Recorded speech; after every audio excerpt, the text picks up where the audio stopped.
ఇక్కడ నేనైతే ముందుగా ఒక గ్లాస్ పప్పు, కొన్ని ఆనియన్స్, కొన్ని కట్ చేసి పెట్టుకున్న ములక్కాయలు, 1 టమాటో తీసుకున్నానండి. ముందుగా ఇలా కనుక మీరు సాంబార్ చేసుకున్నారంటే చాలా అంటే చాలా టేస్టీగా బాగుంటుందండి వేడి వేడి అన్నంలోకి.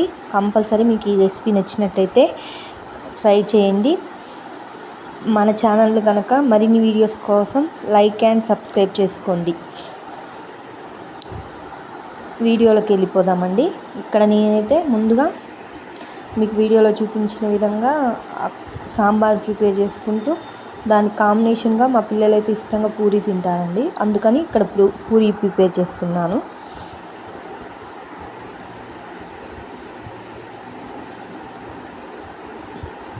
నేనైతే 2 ఒకేసారి చేసుకుంటానని. అలా కన్నా చేసినట్టయితే మీకు కొంచెం టైం సేవ్ అవుద్ది వర్కింగ్ ఉమెన్స్కి. ఒక స్టవ్ మీద సాంబార్, ఇంకో స్టవ్ మీద పూరీలు 2 ఒకేసారి చేసేస్తానండి. అలా చేస్తే కనుక మన బ్రేక్ఫాస్ట్ తొందరగా రెడీ అయిపోద్ది. అదనేది కొంచెం పూరీలోకి రైస్లోకి కూడా పనికొస్తుంది అన్నట్లు నేను అలా చేశానండి.